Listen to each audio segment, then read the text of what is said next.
Ontario, March 1984. A wooden crate cracked open at Bacchus Woods in Norfolk County. A wild-trapped Missouri turkey stepped out into a forest that had not heard a gobble in 75 years. The bird walked into the trees of a country that had declared its species dead in 1909. 274 more would follow across 3 years. What 12 dozen birds did to that forest defied every expectation Ontario's wildlife managers had ever written down. For 75 years, the woodlots of southern Ontario stood without their largest ground bird. Walk into them in 1970. The canopy was second growth. The oaks were tight and stunted. The hickories crowded each other for light. Acorns fell straight down at the base of their parent trees and rotted in the leaf litter. No flock scratched the soil. No gobble rolled across the ridges in April. The forest looked alive from a distance. It stood almost completely silent up close. Something at the center of its function was missing, and nobody walking through it could quite name what. The death of the Ontario turkey had 2 named drivers. Market hunters in the 1800s shipped wagon loads of turkey meat to Toronto and Hamilton. Live trapping was so widespread that the province passed one of its first conservation laws to try to stop it. Settlers kept doing it anyway. At the same time, between 1800 and 1900, the deciduous forests of southern Ontario were cleared for farmland. The brood cover vanished. The mast trees came down. The roosting limbs were milled into barns and split for firewood. Royal Ontario Museum zoologist L.L. Snyder later confirmed that turkeys had been common in Upper Canada until the 1880s. After that, they thinned fast. The last confirmed native wild turkey in Ontario was sighted near Aurora, 30 miles north of Toronto, in 1909. After that, nothing. The species was extirpated. It was regionally extinct, while still alive in Pennsylvania, Missouri, and the southern United States. For the next 75 years, the silence held across the Carolinian forest of southern Ontario, and almost no wildlife manager in the province seriously believed it could be broken. The province did not entirely ignore the problem. Beginning before 1950 and continuing through the 1960s, Ontario wildlife managers tried repeatedly to bring the eastern wild turkey home. Their method was the obvious one. They sourced eggs from game farms in Pennsylvania, hatched them in hatcheries, raised the birds in pens, and released them into the countryside when the birds were old enough to fly. An outdoors writer named Jack Davis, known across the province as Turkey Jack, kept a garage full of Pennsylvania-bred turkeys at his home in Port Credit. His daughter Wendy remembered the smell, the noise, and the constant motion of birds destined for the southern Ontario woods. The releases failed. Every single one of them failed. A wild turkey poult imprints on the first moving thing it sees after hatching, its mother in nature, a human in a hatchery. Pen-raised birds walked toward roads. They approached farmhouses looking for the people who had fed them. They could not read a red-tailed hawk against the sky. They could not recognize a fox stalking the edge of a hayfield. Foxes ate them. Cars killed them. The ones that survived their first month did not survive their second month. Ministry of Natural Resources documents later described the program as a fantastic feeding service for local predators. The genetics were correct. The behavior was missing. Behavior is learned from the bird next to you, and the bird next to a pen-raised turkey had never read a Canadian landscape either. The cycle repeated for nearly 2 decades, and the province kept paying the bill. The answer arrived not as a bird, but as a piece of equipment. American wildlife agencies had begun using a device called a net cannon, a rocket-propelled net launched across a baited area, capable of taking an entire winter flock of 20 or 30 wild turkeys in a single firing. Trapping wild turkeys one at a time had been slow, expensive, and stressful for the birds. The net cannon changed the math. The captured birds were genuinely wild. They knew predators. They could roost in mature oaks. They could find food under snow. Everything they needed lived in their experience, not their DNA, and that experience traveled with them in the crate.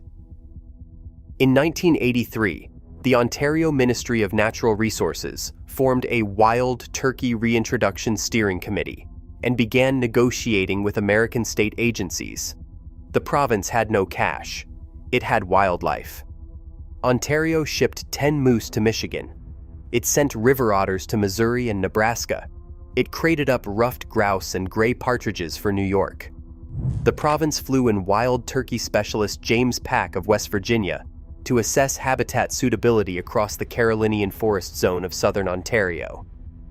In March 1984, the first wild-trapped Missouri turkeys stepped out of their crates at Bacchus Woods in Norfolk County.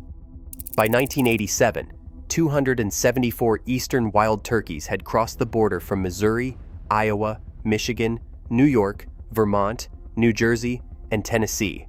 The steering committee dissolved itself in 1986. Its mandate was complete.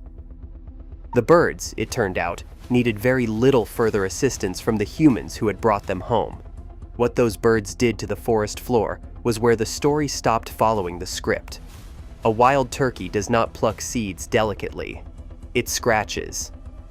Powerful feet and curved toenails rake through leaf litter in long, sweeping strokes, exposing the mineral soil beneath. A flock of 30 birds moving through a Norfolk County woodlot leaves the ground churned like a raked garden bed. A 2014 study, published in the Canadian Journal of Forest Research, working in an old-growth deciduous forest in Pennsylvania, quantified the litter disturbance footprint of foraging turkeys for the first time. The disturbance was real, measurable, and continuous through the winter months.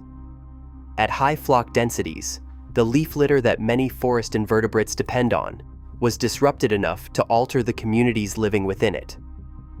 Bare mineral soil is also exactly what an acorn needs to germinate. Leaf litter is a physical barrier between seed and earth. A seed that cannot reach the soil cannot put down a root. The turkeys were not gardening. The forest was reading their scratch marks as cultivation. Then came the acorn dispersal. A wild turkey swallows acorns whole.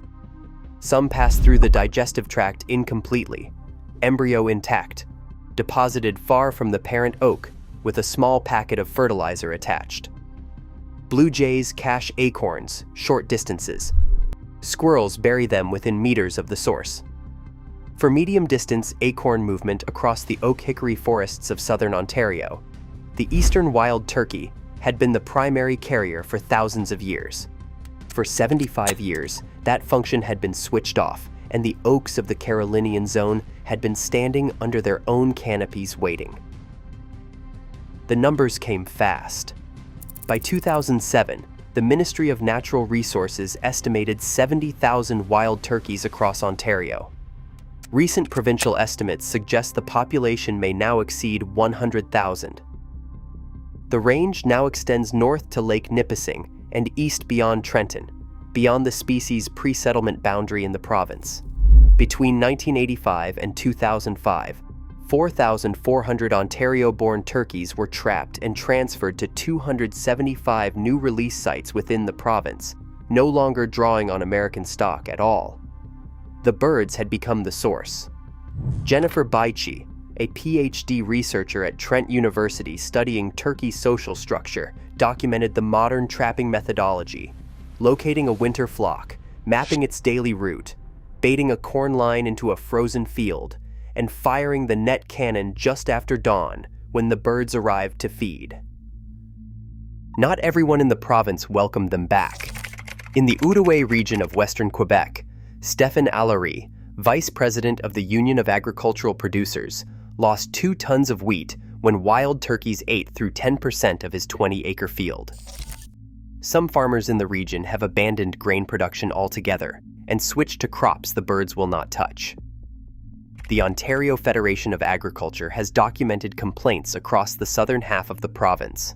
damage to ginseng, damage to fruit crops in the Niagara region. Hay bales scratched apart through the winter, soybean fields stripped at the seedling stage. No compensation program in Ontario covers crop losses to turkeys. Farmers may harass, capture, or kill birds actively damaging crops. The mere presence of a flock is not legal grounds for action. The science complicates the complaint. A 2013 review in the Journal of Integrated Pest Management examined every available study on wild turkey crop damage in North America.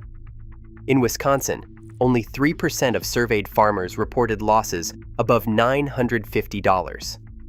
Biologists who investigated damage complaints in southwestern Wisconsin found that white-tailed deer and raccoons caused roughly 80% of damage initially blamed on turkeys. The turkeys take the blame for footprints they did not make. Then, there is the second story the recovery got wrong. A widespread belief held that wild turkeys eat ticks and therefore reduce Lyme disease risk in the woodlands they occupy. The story sounded right. The science did not support it. Dr. Richard Ostfeld of the Carey Institute of Ecosystem Studies in Millbrook, New York, has spent nearly 2 decades tracking Lyme ecology in Dutchess County. His team's data points to white-footed mice, acorn pulses, and predator diversity, not turkey presence, as the levers of Lyme risk. A 2007 study of Rio Grande wild turkeys in Sonoma County, California, found that 44% of sampled birds were carrying ixoid ticks at the time of capture. The turkeys are hosts, not predators. The net effect on tick abundance is essentially zero. The tick story has to go. The ecological case for the bird does not. The scratching is real. The acorn dispersal is real. The 75-year gap in medium-distance seed movement across southern Ontario is real, and it has been closing one foraging flock at a time since March 1984. The original program cost roughly $120,000 in its first year. $20,000 came from the province. The rest came from the Ontario Federation of Anglers and Hunters and the National Wild Turkey Federation. Nobody released these birds to restore a seed dispersal network. They released them to create a population that could be hunted in spring. The forest ecology was discovered after the fact by researchers who walked in behind the flocks and started measuring. By 2007, more than 7,000 turkeys were being harvested annually in the spring season, generating economic activity in the tens of millions of dollars across licenses, equipment, travel, and rural lodging. It is a spring morning in Ontario right now. A tom gobbles in a woodlot near Long Point. The sound carries more than a kilometer through the second growth canopy. Across 70,000 birds, that sound fills mornings from Lake Erie to Lake Nipissing. The forest floor is being raked again by powerful feet and curved toenails. Acorns are moving again, kilometers from their parent trees, in the gut of a bird that did not exist in this province for 3 human generations. Bare soil is opening again under sweeping winter strokes. Oak seedlings are reaching ground that had been sealed under leaf litter for 3 generations. The oaks are slow. The data will take decades to assemble. The birds are not waiting. The forest does not need them to wait. The forest is no longer still. But Ontario is not the only place where one returning species rewrote the rules of a landscape. In our next video, we follow another animal back into a country that had counted it dead for centuries. What it did to the rivers, with nothing but instinct and time, left the scientists who studied it scrambling to keep up. You will not want to miss it.